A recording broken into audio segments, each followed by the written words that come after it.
नौकरी मिलती कहाँ है आजकल, सबको कॉन्ट्रैक्ट एडहॉक पे ज्वाइन करा देते। पहले लोग कहते हैं कि मैं पावर में नहीं, इसलिए नहीं कर पा रहा हूँ। जब पावर में आते हैं तो उसके बाद कहते हैं कि सिस्टम गड़बड़ है, सिस्टम से सब कुछ कंट्रोल करने में टाइम लगेगा।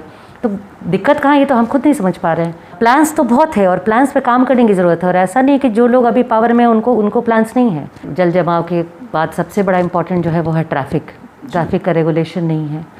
नमस्कार, मैं हूं विद्रोही और आप देख रहे हैं डी पीपल वॉइस। आज हम मुजफ्फरपुर की एक ऐसी शख्सियत से आपका परिचय करवाने जा रहे हैं जिन्होंने सामाजिक क्षेत्रों में एक अलग मुकाम हासिल किया है। इनके बारे में बताते चले कि जब विद्यालयों में आप देखेंगे कि लड़कियों को गुड टच और बैड टच के बारे में बताया जा रहा है, उनकी आंखों का केयर करने के बारे में बताया जा रहा है। आप जब देखेंगे चतुर्भुज जिला मेमोरियल ट्रस्ट का कोई प्रोग्राम होता है जिसमें आंख से संबंधित ओपीडी की व्यवस्था या फिर शिविर की व्यवस्था होती है, तो वहाँ ये मैडम है सो अपने पूरे व्यवस्था के साथ मौजूद रहती है। इसके अलावा आप जब लेप्रोसी मिशन हॉस्पिटल, जो मुजफ्फरपुर का नामी हॉस्पिटल है कुष्ठ के इलाज के लिए, वहाँ आप जाएंगे तो आंख से संबंधित जो ओपीडी की शुरुआत है इन्हीं मैडम के द्वारा किया गया है। अभी वर्तमान में मैडम रोटरी क्लब की असिस्टेंट गवर्नर है, जिसके तहत मुजफ्फरपुर और समस्तीपुर की एक रोटरी क्लब, मुजफ्फरपुर की जितने भी रोटरी क्लब है सभी के कोऑर्डिनेशन का काम करती है। तो बहुत बहुत स्वागत है मैडम आपका हमारे चैनल में। मैडम, आपके बारे में हम लगातार सुनते रहे हैं कि आप सामाजिक कार्यों में भी सक्रिय रही हैं, आप अपने घर को भी देखती हैं और इसके अलावा आप अपने क्लिनिक में जाके मरीजों का इलाज भी करती हैं। अभी कोरोना का समय चल रहा है जी, ज़्यादातर चिकित्सक मुजफ्फरपुर के संक्रमित होने के बाद फिर वो ठीक हुए और अभी फिर मरीजों का इलाज करने के लिए कुछ लोग छोड़ दिए प्रैक्टिस। तो इस परिस्थिति में जब आपकी क्लिनिक पर लोग आते हैं, उनकी क्या मनोदशा होती है कोरोना को लेके, या फिर आप कैसे सतर्कता बरतती हैं कि मुझे कोरोना ना हो जाए ताकि मैं स्वस्थ रहूँगी तो और लोगों का इलाज कर सकूँ? अगर हम पेशेंट देख रहे हैं, जैसे हम हेल्थ वर्कर्स हैं, तो फुल जो पीपी किट हमारा आता है जिससे अंदर से वायरस आपके अंदर प्रवेश नहीं कर सकता है जी। तो उस तरह के अगर हम प्रोटेक्शन के साथ, और जो बार बार हाथ धोने की व्यवस्था होती है, ग्लव्स पहन के काम करना होता है, सैनिटाइज़र यूज़ करना होता है, तो अगर हम ऐसा करते रहते हैं तो फिर हमें बहुत कम चांसेस होता है कि हमें ये वायरस इन्फेक्ट करे। तो धीरे धीरे जब लोगों को ये बात पता चलने लगी तो अब तो काफ़ी पेशेंट्स का फ्लो बढ़ गया है, मास्क के साथ आते हैं प्रॉपर। और हम लोगों ने जो अपनी व्यवस्था रखी है क्लिनिक में कि बिना मास्क के किसी इवन पेशेंट के अटेंडेंट को भी अलाउ नहीं करते।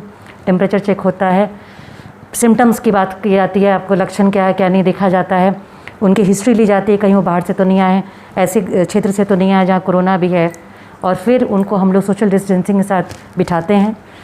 मास्क अगर नहीं है तो मास्क प्रोवाइड करते हैं, खुद भी हम लोग फुल प्रोटेक्शन में रहते हैं, और बार बार हाथ धोना, बार बार सैनिटाइज़ करना, ये हमने अपने सारे स्टाफ्स को गाइड करके रखा हुआ है। तो अभी तो काम समझिए कि फिर से लगभग पटरी पर आ चुका है, नॉर्मल फ्लो ऑफ पेशेंट्स हो। आपको बताते चले कि बेला एरिया में है सो एक गगनदीप आई हॉस्पिटल है जहां मैडम है सो क्लिनिक चला रही हैं। वहां पर लगातार पेशेंट्स का आना जाना लगा हुआ है, लेकिन जिन सावधानियों को बरतने की बात इन्होंने की, उस सावधानियों को बरता जाए तो कोरोना से निश्चित रूप से सुरक्षा मिलेगी, और सुरक्षा ही इसका पहला बचाव का तरीका है। मैडम, एक बात जानना चाहेंगे कि सरकारें बहुत सारे दावे कर रही है, अभी है सो रैपिड एंटीजन टेस्ट की बात हो रही है, जिसके माध्यम से लाखों टेस्ट किए जा रहे हैं बिहार में।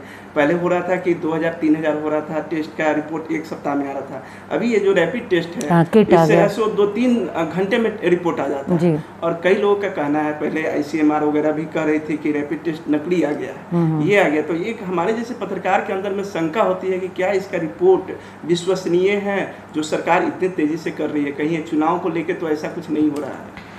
नहीं, देखिए, ये तो आई वॉश तो नहीं कहेंगे जी। और किट की गुणवत्ता क्या है, ये किट कहाँ से आता है, इस पर डिपेंड करता है। हम लोग भी एक्चुअली किट देख के नहीं कह सकते कि ये सही काम कर रहा है नहीं कर रहा है। लेकिन एक मामला आया था कि चाइना से इतना रैपिड टेस्ट किट मंगाया गया और वो खराब था। उसके बाद है फिर कहाँ से मंगाया गया, क्या किया गया, इसका कोई सूचना हम लोगों को मिली नहीं। तो और अभी धड़ाधड़ टेस्ट चालू हो गया है, बाकी राज्यों में इस तरीके से नहीं चला। देखिए, जहाँ आपको स्क्रीनिंग प्रोग्राम करना है वहाँ आप गुणवत्ता से ज़्यादा आपको उसकी कवरेज पे ध्यान देना होगा। ठीक है, कुछ भी हम लोग अगर स्क्रीनिंग के तौर पे करते हैं, मान लीजिए कि मेरे क्लिनिक में कोई पेशेंट आता है, उसका एग्जामिनेशन, और अगर हम गांव में जाकर एक स्क्रीनिंग काला मोतिया या मोतियाबिंद का करते हैं तो मोटा मोटी उसके लक्षण को देखते हैं। किट में जरा भी सेंसिटिव अगर वो किट है, काम करने के लायक है, जरूरी नहीं कि बहुत अच्छी क्वालिटी का ही हो, लेकिन अगर वो एंटीजन के बारे में बता रहा है और स्क्रीन कर दे रहा है कि हाँ ये पेशेंट को कोरोना है, इसको नहीं है जी, तो हमें उस पर ही डिपेंड करना पड़ेगा अभी, क्योंकि अभी तो हमें कवरेज करना है। तो अगर ये किट आई है तो बहुत अच्छी बात है। मैडम, आप एक चिकित्सक भी हैं और चिकित्सकों के सम्मान के लिए सरकार ने कोरोना योद्धा जैसे शब्द का नाम दिया, उन्होंने पुष्प वर्षा भी आसमान से कराया और इसमें है सो लग रहा था एक समय में कि सरकार इन डॉक्टरों के प्रति काफ़ी चिंतित है, इन स्वास्थ्य हेल्थ वर्करों के प्रति काफ़ी चिंतित है और उनका सम्मान कर रही है। लेकिन अभी बीते दिनों आया है कि एम्स में 3 डॉक्टरों ने है सो एक एक करके है सो आत्महत्या कर लिया। क्या मामला लगता है? उनको सुविधाओं की कमी है या मेंटल उनको किसी तरह का सपोर्ट की ज़रूरत है, या फिर वो जब इलाज करके घर आते हैं तो उनके घर में संक्रमण है, उस तरह की सरकार व्यवस्था नहीं करती कि अलग क्वारंटीन? क्या मामला लगता है इसके पीछे, क्या वजह? नहीं, देखिए, वर्क प्रेशर है, कोरोना हो सकता है एक कारण हो इसके पीछे जी। लेकिन जितने भी अभी जो डॉक्टर्स एम्स में दिल्ली में जिन्होंने किया है, यंग डॉक्टर्स थे, तो वो लोग सब काफ़ी अच्छे स्टूडेंट अपने टाइम के रह चुके हैं और अभी काफ़ी अच्छी जगह, मेनली रिसर्च वर्क पे या बहुत ही जो स्पेशलाइज्ड जगह वहाँ काम कर रहे थे। तो उन लोग का जो अभी आप कह सकते हैं, किसी का सुसाइड करना जो होता है वो किसी एक कारण से नहीं होता है, वो मल्टीफैक्टोरियल होता है। उसका अपना पर्सनल प्रॉब्लम हो सकता है, डिप्रेशन हो सकता है। डिप्रेशन इस वजह से क्योंकि जितना आवर्स ऑफ वर्किंग हम लोग जितना काम करते हैं एक डॉक्टर, उस हिसाब से उसको जो आउटपुट निकलना चाहिए फाइनेंशियली या उसके लिए मेंटली रिलैक्सेशन उसका या उसको रिकॉग्निशन, इनमें कहीं ना कहीं जब कमी आती है तो वो डॉक्टर फ्रस्ट्रेट होता है, क्योंकि उसने तो 20 साल पढ़ाई की है, उसके बाद भी वो 24 घंटे में 18 घंटा काम कर रहा है और उसके बाद आप उसको ड्यू रिस्पेक्ट या आप उसको ड्यू जो वो डिज़र्व करता है उतना अगर आप उसको पैसा नहीं दे पाते हैं, उसको वो लेवल नहीं दे पाते हैं लाइफ का या लिविंग का, तो फिर कहीं ना कहीं ये फ्रस्ट्रेशन बहुत ज़्यादा हो जाती है। सरकार को फूल बरसाने से चलिए कुछ तो मोटिवेशन ज़रूर मिलता है, कहीं ना कहीं हम प्राउड फील करते हैं कि हमारी कम्युनिटी को सराहा जा रहा है, लेकिन बहुत सारे बदलाव करने की ज़रूरत है। एक बुनियादी तौर पे डॉक्टर की पढ़ाई से लेके उसकी नौकरी तक, नौकरी मिलती कहाँ है आजकल? सबको कॉन्ट्रैक्ट एड हॉक पे ज्वाइन करा देते हैं। बता रही हैं इतना देर तक काम करना पड़ता है मैन पावर की कमी की वजह से। जी, तो क्या आपको लगता है कि स्टूडेंट्स उस तरह से पढ़ाई करके नहीं निकल रहे हैं या उनकी कमी है एक्सपर्ट्स? नहीं, बिल्कुल नहीं। सरकार नहीं, बहुत इतने लोग प्राइवेट में क्यों आ रहे हैं? क्योंकि सरकारी उनको काम नहीं मिल रहा है। कोई भी सरकारी नौकरी करना चाहेगा, ठीक है, हो सकता है कुछ लोग की मेंटालिटी हो, नहीं मैं सरकारी तंत्र में नहीं जाऊँ, क्योंकि एक कहीं ना कहीं एक टैबू है कि वहाँ बहुत गड़बड़ है, ये है वो है, हम जितना चाहेंगे नहीं कर पाएंगे, तो प्राइवेट सेक्टर की तरफ लोगों का रुझान हो गया है। लेकिन अगर सरकार आपको हर तरह से प्राइवेट सेक्टर का लेवल मेंटेन करके हॉस्पिटल देती है, सुविधाएं देती है, होता क्या है, वेंटिलेटर नहीं है पीएचसी में, अगर वो डॉक्टर है उसके पास एक सीरियस पेशेंट आता है, अगर वो वेंटिलेटर नहीं है तो क्या करेगा बताइए? वेंटिलेटर वो पैदा तो करेगा दवा नहीं है, दवा मार्केट से मंगाना तो उसने अपनी पूरी कोशिश की, उसने रेफ़र किया, उसके रेफ़र लिखते ही पेशेंट के अटेंडेंट ने मारपीट शुरू कर दी, तो उसको फ्रस्ट्रेशन नहीं होगा? उसके पास तो बुनियादी सुविधा ही नहीं है। तो इन सब कारणों से जो गवर्नमेंट सर्विस की तरफ लोगों का जो एक सरकार की तरफ से बुनियादी सुविधाएं बढ़ाई जानी चाहिए। बुनियादी सुविधाएं जी। काल में जो है जिस तरह से काम का लोड अचानक से डॉक्टर्स के ऊपर बढ़ गया है, क्या आपको लगता है कि कॉन्ट्रैक्ट पर कुछ समय के लिए इन परिस्थितियों को संभालने के लिए जो मार्केट्स में एक्सपर्ट है, जैसे माइक्रोबायोलॉजी के लोग हैं या फिर जो टेस्टिंग वगैरह कर सके, या फिर जो डॉक्टर्स हैं जो इसके एक्सपर्ट हैं, वैसे लोगों की बहाली कॉन्ट्रैक्ट पर है कुछ समय के लिए सरकार को करनी चाहिए? इस तरह के कुछ नया कर सकते? हाँ, सरकार को कुछ इस तरह का आगे बढ़ के लालच देना या आपको उस तरह का कुछ बता देना कि भाई हम आप आइए तो हम आपके लिए ये करेंगे, या मे बी आपको हम गवर्नमेंट जॉब में ले लेंगे। अगर इस तरह का कुछ वो अभियान चलाते हैं तो बहुत सारे डॉक्टर जाएंगे, और कोई भी डॉक्टर अगर आपको स्वास्थ्य सेवा देने के लिए कहा जा रहा है तो पीछे नहीं हटेगा। और ख़ासकर इस महामारी में हम लोग सब देख रहे हैं कि हमारे कुछ डॉक्टर जो हैं जो बुरी तरह पिसे हुए हैं काम से, उनका कहीं ना कहीं अगर हमको लगता है कि हम रिलैक्स कर सकें या अपना योगदान दे सकें तो प्राइवेट सेक्टर के लोग भी तैयार हो जाते हैं। बट गवर्नमेंट की तरफ से क्या उनको ऑर्डर आता है और क्या उनको ऑफर आता है, इस पर डिपेंड। बात जानना चाहेंगे, आपने चिकित्सा के क्षेत्र में तो तमाम बातें कही, अभी हम जब मुजफ्फरपुर आ रहे थे आपके घर तक आने में भी, जबकि ये शहर का हर्ट पॉश एरिया है, पॉश एरिया माना जाता है, यहाँ तक भी आने में बजबजाती नालियाँ और पानी, जबकि यहाँ से नगर विकास मंत्री हैं सुरेश शर्मा जी यहीं के विधायक हैं। हाँ, सब लोग त्रस्त हैं जी, और हमें बहुत उम्मीद थी कि कोई ऐसा जो हमारे शहर से जाएगा और नगर विकास मंत्री बनेगा या यहाँ का एमएलसी रह चुका है, तो वो किस तरह का से हमारे शहर, और हम लोग बहुत ज़्यादा उम्मीद में थे। अब हुआ नहीं कुछ ऐसा, कारण पूछने पर कुछ खास वो बता नहीं पाते हैं, लेकिन काम तो नहीं हुआ, ये तो पक्की बात है। क्या मुजफ्फरपुर के लोगों में क्वालिटी नहीं है? नहीं, वजह पहले लोग कहते हैं कि मैं पावर में नहीं हूँ इसलिए नहीं कर पा रहा हूँ। जब पावर में आते हैं तो उसके बाद कहते हैं कि सिस्टम गड़बड़ है, सिस्टम से सब कुछ कंट्रोल करने में टाइम लगेगा। तो दिक्कत कहाँ है ये तो हम खुद नहीं समझ पा रहे हैं। हम लोग तो खुद भुक्तभोगी हैं। आपने मेरे कैंपस का देखा हालत क्या है। सिस्टम की बात नहीं है, अगर आपके हाथ में पावर है और आप चाहे तो आप सिस्टम को दुरुस्त कर सकते हैं, लेकिन आपकी वो चाह होनी चाहिए ना।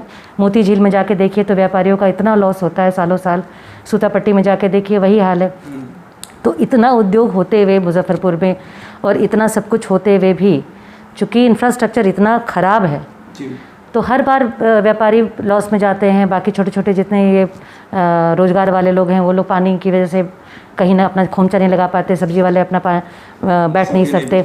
तो सबको कहीं ना कहीं छोटे से लेके बड़े तक लोगों में बहुत ज़्यादा ये आक्रोश भी है और लोग जानना चाहते हैं कि काम क्यों नहीं हुआ। और मैं भी यही जानना चाहती हूँ कि काम क्यों नहीं हुआ।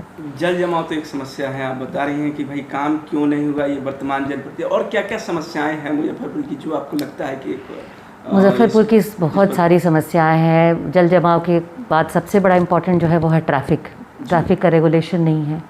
ट्रैफिक दिनों दिन बढ़ता जा रहा है। कोई ऑटो जो चालक होते हैं उनके ऊपर कोई प्रतिबंध नहीं लगाया जाता है कि आप स्टैंड भी तो नहीं है अभी। स्टैंड तो छोड़िए, आप कितना एक जनसंख्या के हिसाब से इस एरिया में कितना ऑटो चलना चाहिए, एक उसका कोई रेगुलेशन होना चाहिए। जितने ऑटो आए हैं वो सही है कि नहीं, उनमें प्रदूषण वाला जो होता है कि आपका जो आपने जो धुआं फेंक रहे हैं आप कितना दर से आप प्रदूषित कर रहे हैं, उनका रेगुलर चेकअप होना।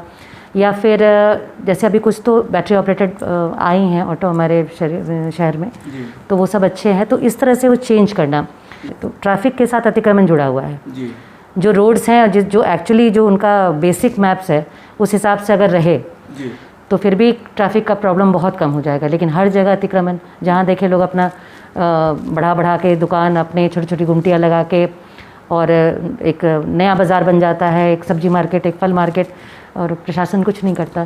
क्या लगता है कि नगर निगम को जो है सो ऐसे छोटे छोटे दुकानदारों के लिए अलग से अस्थायी दुकान या मार्केट इस तरह का सुना था बीच में कि उधर अंडियोला की तरफ कुछ मार्केट बना था 2-3 मंजिले का, जिसमें सब्जी और फल वालों को था कि आप उधर जाकर रहिए और एक ही जगह पे बांटिए, बेचिए, शहर के बीच गलियों पे मत बैठिए, जिससे कि सबको सुविधा हो। आदमी एक बार जाए, एक जगह से अपनी सामान उठा के ले आए या जो भी करना है, उनके लिए भी रहता सुविधा, हमारे लिए भी रहती सुविधा। लेकिन पता नहीं क्यों ये प्रशासन ने किस तरह से क्या किया, उन लोगों ने नहीं सुना या क्या हुआ।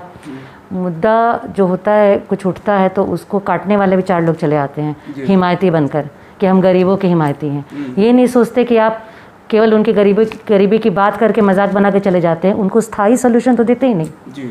तो वो दीजिए ना, अगर आप हिमायती बन के आते हैं। इतनी सारी समस्याएं हैं, इन समस्याओं का समाधान कैसे होगा? मान लीजिए सपोज दैट कि आपको हमने पावर दे दिया जी, और यदि आप पावर में होती, आप बता रही हैं कि लोगों के अंदर में इच्छा शक्ति का अभाव है, आप यदि पावर में होती इन समस्याओं को कैसे समाधान करती हैं? प्लान्स तो बहुत है और प्लान्स पे काम करने की ज़रूरत है। और ऐसा नहीं है कि जो लोग अभी पावर में उनको प्लान्स नहीं है।